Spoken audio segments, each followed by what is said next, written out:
ہاں جی اسٹوڈنٹس، اب جو ہے ہم نیکسٹ چیپٹر جو اسٹارٹ کرتے ہیں پاکستان کی تجارت خارجہ۔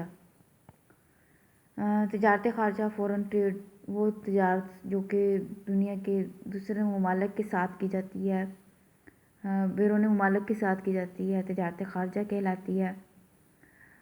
پاکستان کے حوالے سے اگر ہم اس کی بات کرتے ہیں تو اسٹوڈنٹ ہم جانتے ہیں کہ پاکستان جب مارز وجود میں آیا تو معیشت کے ہر شعبے میں جو ہے ہم پسماندہ تھے، اور فورن ٹریڈ کی اگر بات کی جائے تو جو پاکستان کی سب سے اہم برآمدات تھی وہ چائے اور پرسن تھی، اور 1971 میں جب مشرقی پاکستان ہم سے الگ ہوا تو اس کے بعد ہماری برآمدات سمجھ لیں زیرو پر آ گئیں۔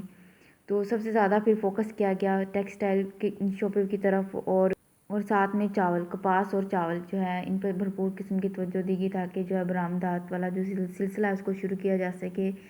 ابھی بھی اور اس شعبے کی طرف بار بار جو ہے توجہ دی جاتی رہی، کیونکہ پاکستان پہ جو بہت زیادہ بیرونی قرضوں کا بوجھ ہے اس کو اتارنے کے لیے سب سے ضروری یہی ہے کہ ہماری برآمدات میں اضافہ ہو، تاکہ ہمارے پاس اتنا زر مبادلہ آ سکے کہ ہم اس سے اپنے واجبات کو جو ہے ادا کر سکیں۔ تو اس سلسلے میں مختلف گورنمنٹ نے مختلف جو پالیسیز اختیار کیں تاکہ ملک میں جو ہے برآمدات میں جو ہے اضافہ کیا جا سکے اور درآمدات کو کم کیا جا سکے۔ لیکن ابھی بھی اگر ہم بات کرتے ہیں جو لاسٹ ایئر میں جو ہمارا جو اکنامک سروے ہے اس کی بات کریں تو ہمارا جو بیلنس آف پیمنٹ ہے وہ ڈیفیسٹ ہی ہے۔ یہ بات ضرور ہے کہ اس میں اب کمی آتی جا رہی ہے۔ ہماری جو ایکسپورٹس ہیں ان میں جو اضافہ دیکھنے میں آ رہا ہے، اور جو امپورٹس ہیں ان میں پرسنٹیج کے حوالے سے اگر ہم دیکھتے ہیں تو کمی آتی جا رہی ہے۔ دیکھتے ہیں پاکستان کی جو تجارت خارجہ ہے اس کی اہم خصوصیات کیا ہیں۔ سب سے پہلے کیا ہے، زرعی اجناس کی برآمد۔ تو پاکستان ہے اور دنیا کے دوسری طرح کی تجزیہ ممالک کی اگر بات کی جائے تو یہاں پر جو ہے زیادہ تر زرعی اجناس ہی برآمد کیے جاتے ہیں۔ ایگریکلچر پروڈکٹس جو ہے ان کو ایکسپورٹ کیا جاتا ہے، جیسے کپاس ہے، کپاس کی مختلف مصنوعات ہیں، یا چاول ہے۔ اس طرح پاکستان کی جو کینو ہے اس کی بڑی مانگ ہے، تو اس طرح کی جو ہے زرعی اجناس ان کی برآمد کی جاتی ہے۔ لیکن اس کا سب سے بڑا مسئلہ کیا ہے کہ انٹرنیشنل جو مارکیٹ ہے اس میں ان اشیاء کی قیمتوں میں بہت زیادہ جو ہے اتار چڑھاؤ آتا رہتا ہے۔ دوسرا، انٹرنیشنل مارکیٹ میں ان اشیاء کی اتنی قیمتیں نہیں ہیں جتنی کی جو ہے کیپٹل گوڈز کی ہوتی ہیں، مشینری وغیرہ کی ہوتی ہیں۔ تو زرعی اجناس کی برآمد سے اتنا زیادہ زر مبادلہ نہیں کمایا جا سکتا ہے کہ آپ اپنے امپورٹس کا جو ہے اس کو جتنا بھی اس پہ خرچ کر رہے ہیں اس کو ہی پورا کر لیں۔ یہ وجہ ہے کہ اکثر ہی بیلنس پیمنٹ جو ہے وہ پھر ڈیفیسٹ ہی جاتا ہے۔ صنعتی اشیاء اور خام مال کی درآمد۔ تو صنعتی اشیاء جو ہے جیسے بتایا مشینری وغیرہ ہے جو بھی انسٹال کرنی ہے، دفاعی ساز و سامان ہے، یہ اشیاء جو ہے باہر سے منگوائی جاتی ہیں، اور مختلف قسم کی جو صنعتیں ہیں ان کا ایون خام مال بھی باہر سے آتا ہے جس پر بہت زیادہ جو ہے زر مبادلہ خرچ کیا جاتا ہے۔ غیر موافق نسبت درآمد و برآمد۔ اوپر جب ہم دو چیزیں پڑھ چکے ہیں کہ ہماری برآمدات کم ہیں، درآمدات زیادہ ہیں، تو آٹومیٹکلی ہمارا جو ان کی نسبت ہے درآمد برآمد کی وہ بھی خراب ہے، غیر موافق ہے، انفیوریبل ہے پاکستان کے حق میں۔ اس کے بعد ہے محدود درآمدات اور لامحدود۔ محدود جو ہے برآمدات اور لامحدود درآمدات میں برآمدات کی بات کی جائے تو اگر ہم گننا شروع کریں تو اس میں صرف چند ایک چیزیں ہی ہیں جن کو ہم برآمد کر رہے ہیں، اور درآمدات کی بات کی جائے تو اس میں ایک لامتناہی سلسلہ ہے، بہت ساری چیزیں ضروریات زندگی سے لے کر ہم مشینری خام مال تک جو ہے باہر سے منگوا رہے ہیں۔ اور اس میں ایسا نہیں ہے کہ پاکستان کے پاس کیا کہتے ہیں اس میں کیپیسٹی نہیں ہے، یا اس میں چیزیں نہیں ہے کہ جن کو ہم ایکسپورٹ نہیں کر سکتے۔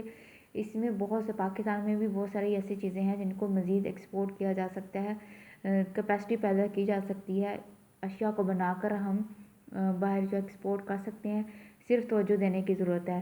ہماری جو ہے انڈسٹریل سیکٹر میں بھی ایک دو شعبے ہی ہیں جن پر بھرپور توجہ دی جا رہی ہے، باقی کے جو شعبے ہیں ان کو نظر انداز کیا جاتا ہے۔ اگر ہم ڈائیورسٹی لے کے آئیں، تنوع لے کے آئیں، مختلف قسم کی اشیاء جو ہے ہم برآمد کریں، ان پہ جو ہے فوکس کریں تو ملک میں جو ہے برآمدات کا جو گراف ہے وہ پھر اوپر جا سکتا ہے۔ اس کے علاوہ محدود تجارتی روابط ہیں، تو تقسیم سے لے کر اب تک جو ہے ہمارے تجارتی روابط جو چند ایک ممالک کے ساتھ ہی ہیں۔ کیا کہتے ہیں، ہر ملک کے جو اپنے جو سیاسی حالات ہیں وہ بھی ٹریڈ پالیسیز پر اثر انداز ہوتے ہیں. کسی ملک کے ساتھ سیاسی تناؤ ہے تو اس کے ساتھ لین دین جو ہے متاثر ہوتا ہے.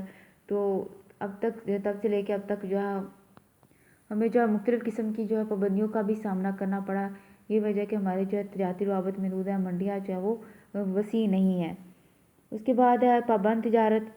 ہماری تجارت جو ہے عام طور پر پابند ہوتی ہے. پابند تجارت وہ ہوتی ہے جس میں ہم امپورٹس پر کچھ ڈیوٹی لگاتے ہیں، اس میں کوٹا سیٹ کر دیتے ہیں یا پابندی لگا دیتے ہیں کہ یہ چیز جو ہے درآمد نہیں کرنی، اسے ہم پابند تجارت کہتے ہیں. دوسری ہوتی ہے آزاد تجارت، اوپن ٹریڈ جس کو کہتے ہیں، جس میں کسی قسم کی کوئی پابندی نہیں ہوتی، جو بھی چیز چاہے ہم منگوا سکتے ہیں. اب کیونکہ زیادہ تر چیزیں جو ہے نجی جو ہے سرمایہ کار یا نجی تاجر وہی منگوا رہے ہوتے ہیں، اس لیے حکومت بعض اشیاء پر جو ہے بھاری جو ہے ٹیکس لگا دیتی ہے تاکہ درآمدات کی جو ہے حوصلہ شکنی کی جا سکے یا درآمدات کا جو والیوم ہے اس کو کم کر سکیں. لیکن جو چیزیں حکومت خود منگواتی ہے جیسے دفاعی سامان ہے، مشینری وغیرہ، تو وہ حکومت خود منگواتی ہے.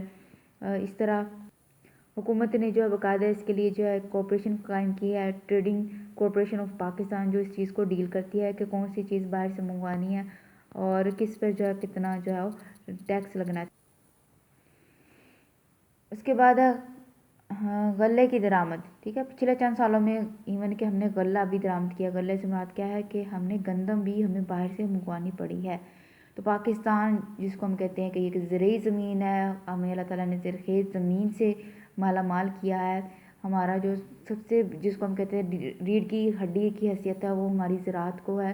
اور ہمارے یہاں جو چیز اگائی جاتی ہے گندم، دیکھیے وہ ملکی ضروریات کو پورا کرنے کے لیے بھی کافی نہیں ہے. تو ہمیں پچھلے چند سالوں میں ہم نے آبزرو کیا کہ سردیوں کے دنوں میں آ کے شارٹیج ہو جاتی ہے گندم کی، آٹے کا بحران جو ہے وہ پیدا ہو جاتا ہے. اس کی کچھ وجہ تو مافیا بھی ہے کہ لوگ جو ہے اس کو ذخیرہ اندوزی کر لیتے ہیں، چھپا لیتے ہیں گوداموں میں تاکہ ملک کے اندر جو ہے ایک مصنوعی بحران پیدا ہو جائے. قیمتیں بہت زیادہ ہائی ہو جاتی ہیں تو پھر وہ آہستہ آہستہ اسٹاک میں سے نکال کے جو ہے اس کو ہائی پرائس پر سیل کرتے ہیں. لیکن جب شارٹیج ہو جاتی ہے اکانومی کے اندر تو پھر گورنمنٹ کو جو ہے پھر باہر سے غلہ بھی جو ہے وہ درآمد کرنا پڑ جاتا ہے. تو اس وجہ سے بھی ہمارا بہت زیادہ جو ہے زر مبادلہ اس پہ خرچ ہوتا ہے. اس کے بعد ہے زر مبادلہ پر کنٹرول کی پالیسی.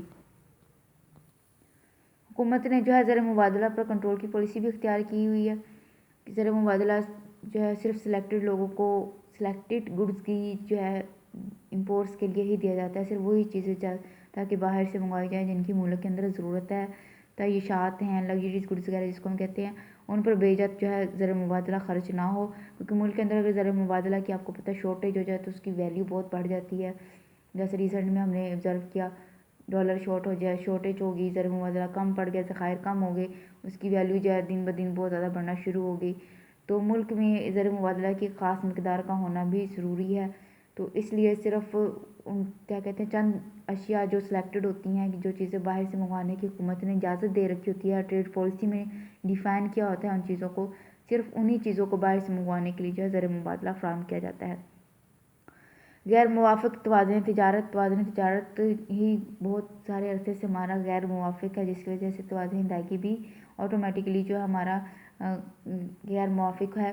توازن تجارت توازن ادائیگی میں ڈفرینس ہم نے دیکھ لیا تھا.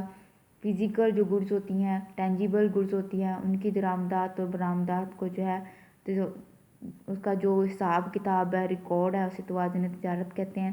اور ٹینجیبل انٹینجیبل مرئی اور غیر مرئی جن کو ہم دیکھ سکتے ہیں، چھو سکتے ہیں اور جن کو نہیں دیکھ سکتے، ان تمام اشیاء کی درآمدات اور برآمدات کا جو ریکارڈ ہے، اس کا جو حساب کتاب ہے، اس کو توازن ادائیگی کہتے ہیں. تو توازن تجارت جو ہے مائکرو کنسیپٹ ہے، توازن ادائیگی ایک براڈر کنسیپٹ ہے. توازن تجارت ہی جب غیر موافق ہے تو ہمارا جو ہے اس وجہ سے توازن ادائیگی بھی خراب جا رہا ہے. غیر ممالک پر انحصار. ہماری معیشت جو ہے اس کا انحصار بہت زیادہ جو ہے وہ دوسری دنیا کے ممالک پر بہت ساری چیزیں ایسی ہیں جو کہ باہر سے ہی منگوائی کی جاتی ہیں اور انہی پر ہی انحصار کیا جاتا ہے. ان کے جو سبسٹیٹیوٹ ہیں وہ ملک کے اندر تیار کرنے کی کوشش نہیں کی جا رہی، نہ اس پہ کوئی خاص توجہ دی جاتی ہے. تجارتی خسارے میں اضافہ. تو ٹریڈ ڈیفیسٹ جو ہے وہ اس میں اضافہ ہو رہا ہے. ہماری کیونکہ درآمدات زیادہ ہیں، برآمدات کم ہے، اس لیے ان کا جو ہے بیلنس جو ہے وہ